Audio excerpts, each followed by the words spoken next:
Good afternoon. For today's discussion today will be on pressure volume curves. Please refer to the actual chapter and the assigned reading as to part of the discussion that we'll be covering. You do not have to read the whole chapter because it refers to other things that we're going to discuss at another time, but make sure you read the section covering the pressure volume curves carefully. One of the things that I want you to understand very thoroughly by the time you complete the DNAP is really understand cardiac mechanics very well, as it's a big portion of our job. The next section that we'll cover is on vascular, and after that we'll talk about lung. And then the next semester we'll go on to endocrine and other areas that are of interest. But one of the things that I want you to understand about cardiac mechanics is that if you have develop a model, and that model gives you that ability to determine or predict what pathophysiologic or physiologic changes are taking place, and to be able to exactly determine what will be the effects on the heart, it becomes an extremely useful tool.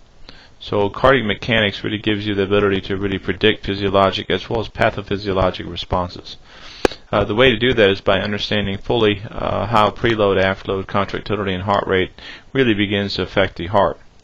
The other thing that's also of critical importance is to understand how valvular function will begin to affect the performance of the heart, and how alterations in that valvular function will cause pathophysiologic conditions. So this will be reviewed as well later on in several weeks from now when we go over valvular dysfunction. Now, the other thing the model gives you is it gives you a tremendous ability to predict pharmacological actions on the heart. And that model gives you the future in the sense that if you have new medications coming online, or new pharmacological methodologies, or even intra-aortic balloon pumps, or how other mechanical devices can assist the heart, this model makes it very understandable as to how to manage the heart. The other thing that cardiac mechanics gives you is the ability to understand the changes in volume and pressures that are generated in the heart, and we'll refer this back to when we talk about pressure waves that are generated by the heart over the next week. It also gives you the ability to evaluate your PA catheter information, and it gives you again a model in which to predict what your therapeutic measures are going to be to affect the actual pressure over volume curves. So this is a very useful model that gives you a framework, or a model by which you can understand how the heart functions. Cardiac mechanics can be basically broken down into four major headings, in the sense that if you begin to understand each one of these components, you will begin to be able to predict what will happen if you alter these components. The major components are preload, afterload, contractility, and heart rate.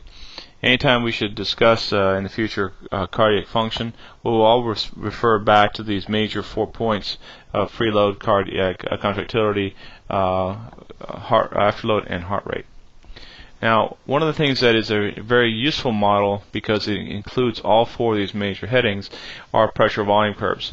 And pressure volume curves basically mimic the action of these effects, and by clearly understanding where these points are on the actual model, we'll be able to ascertain and begin to develop modalities in which we can understand what is going on with the patient.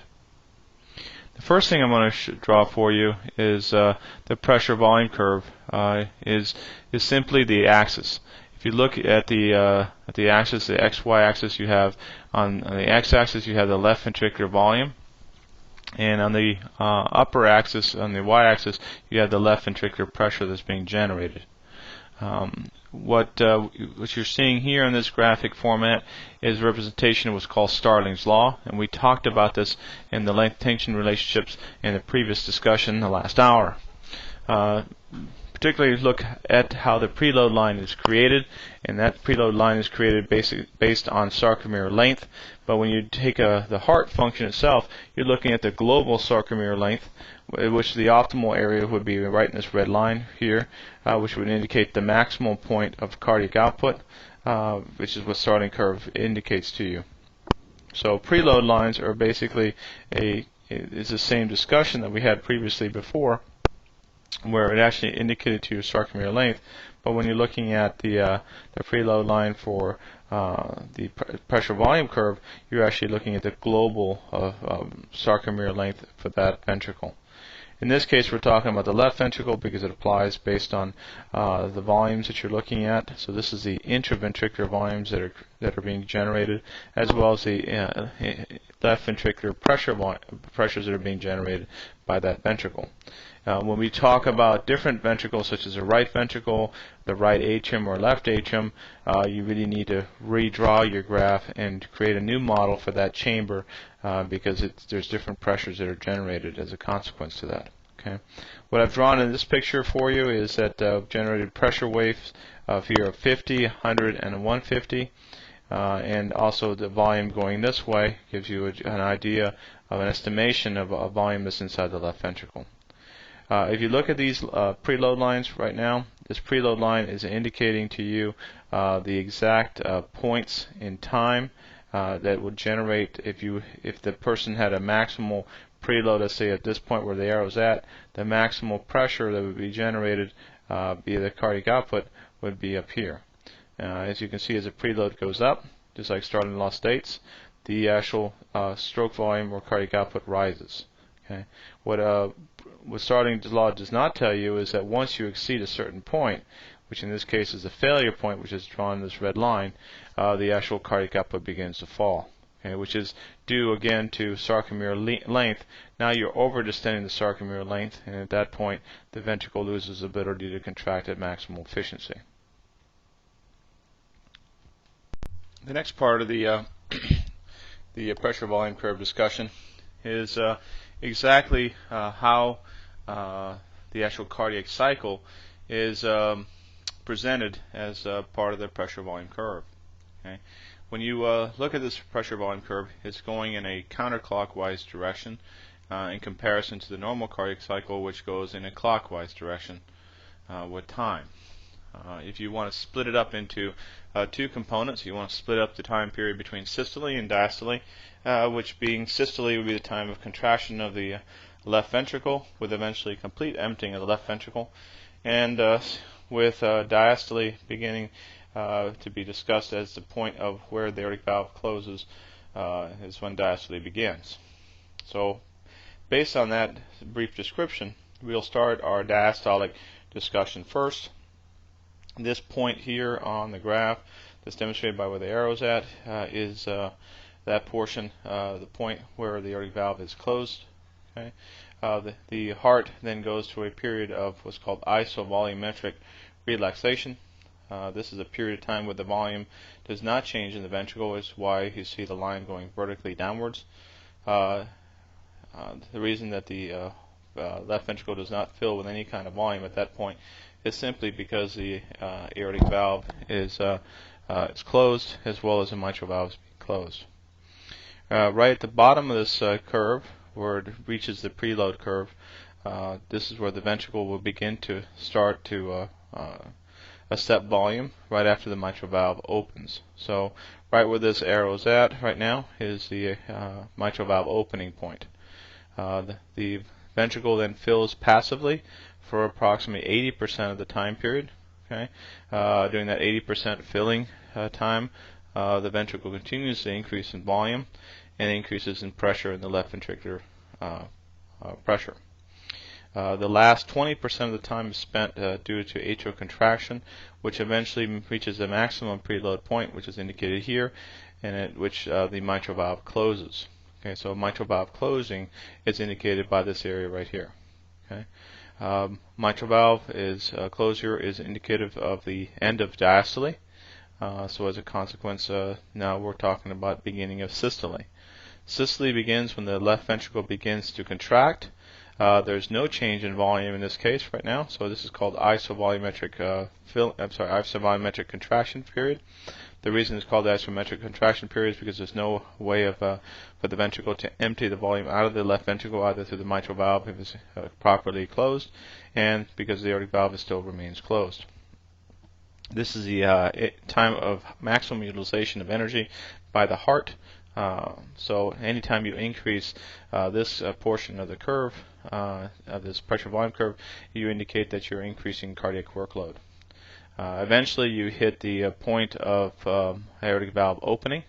Usually that's the point that you find in the diastolic, the diastolic pressure where the ventricle is able to open against that pressure and not exceeds it. And then the ventricle eventually empties out into the aorta, this is called the stroke volume curve, which is indicating to you the end of systole when the aortic valve closes. Okay, so basically, you're looking at the pressure volume curve as a representation in pressure and volume inside the left ventricle, what occurs during the whole cardiac cycle. This is a nice picture showing you in a little more detail exactly where all these points are.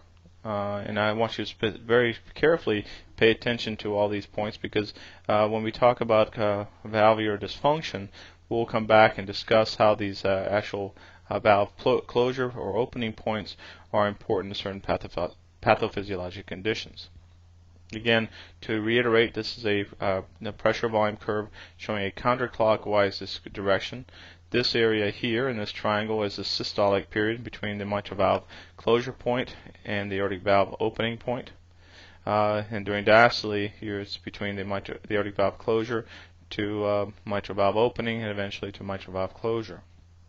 The way we actually measure the maximum filling, or to indicate preload of the heart, is by looking at where the mitral valve closes. This is the point of maximal volume in the left ventricle prior to contraction, and it basically tells you indirectly the actual distance the sarcomeres have prior to contraction. So this is a point of maximal filling that occurs in the heart. Again, you'll see the next curve, which is the afterload point, which is the aortic valve opening. This afterload point will shift up and down based on increases or decreases in afterload. And the other point is the aortic valve closure point, which is also an indicator of contractility, which goes laterally at a regular angle, which follows the contractility line. What this blue line here is for is to indicate to you is a contractility line.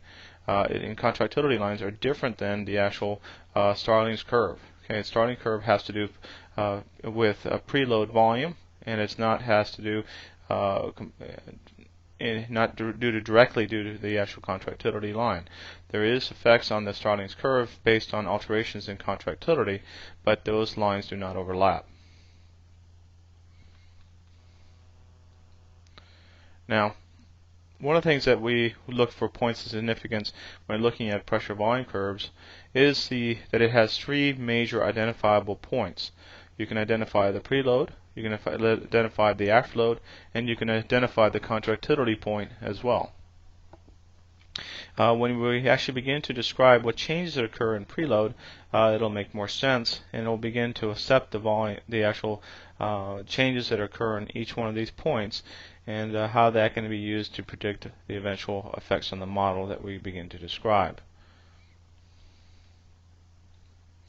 What is exactly preload? Preload is what we talked about before, which is the sarcomere length just prior to contraction. We talked about in the last hour, as well as briefly in the beginning of this lecture, that the optimal sarcomere length is around 2.2 microns. And basically that the sarcomere preload discussion follows Starling's law.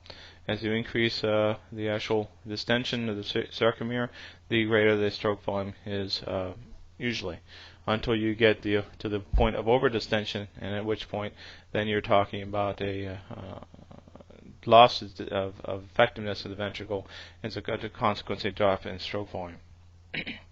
The importance of the sarcomere length should not be underestimated, because if you understand that what preload really indicates to you, it indicates to you optimal contraction ability. Then it becomes very important for the patient to have adequate preload, at all times. Pressure volume curves can actually tell you this based on where the mitral valve closure point is at, based on, in this picture here, A, and it tells you exactly where a portion of the actual preload curve is going to lie in to tell you what the optimal cardiac output that person will have.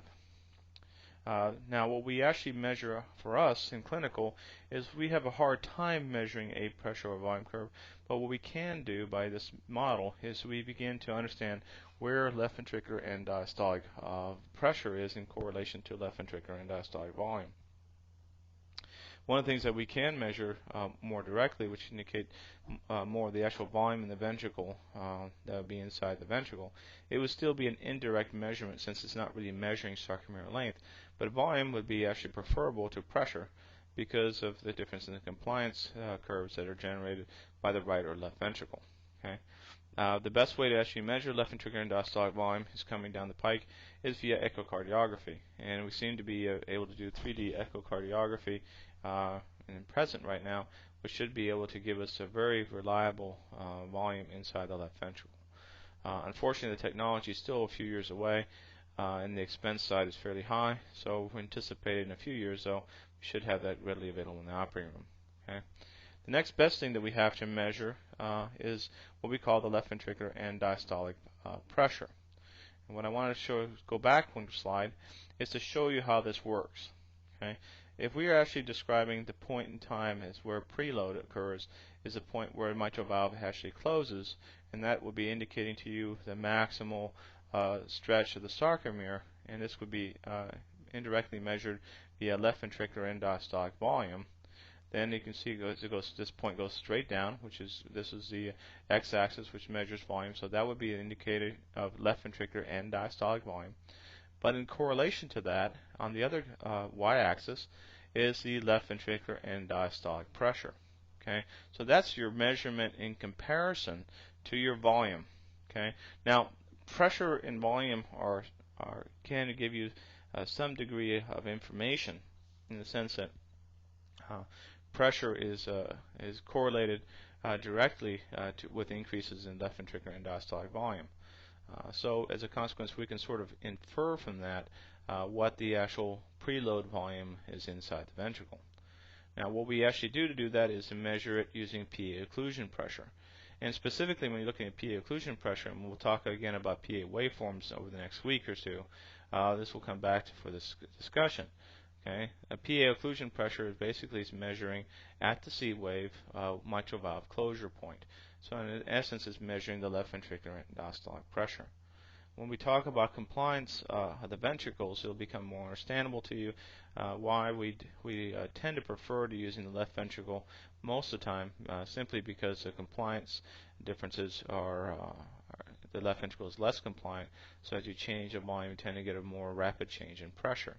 Versus the right ventricle has a improved compliance, which means that it has accepts more volume with altering in the pressure very little. Now, go to the next slide. Okay. Now the preload curve is this curve in green here is a normal preload curve, let's say, and that's what normally applies to the Frank-Starling relationship up top, showing you as you increase preload, you increase in cardiac output. But one of the things that happens with this preload curve, which a lot of times is not well discussed in the book, is that the preload curve can shift up and down under different physiologic and pathophysiologic conditions. Okay, why does it actually shift? Why would the curve actually change its configuration? It's simply due to alterations in its compliance. Okay, which means it's telling you how stiff the ventricle is. So anything that would cause an increased stiffness in the ventricle, it will lead to a decreased compliance, and anything that would make the ventricle less stiff or more distensible, you would be having an increase in compliance. Okay, conditions that would lead to a decrease in the ventricular compliance of the left ventricle will be situations like ischemia. And the reason ischemia is so important is that it prevents ATP production, and as a consequence, ATP cannot be produced in significant quantities to cause the breaking of the myosin head group. So as a consequence, does not allow the ventricle to relax properly, which then decreases its actual ventricular compliance as a result.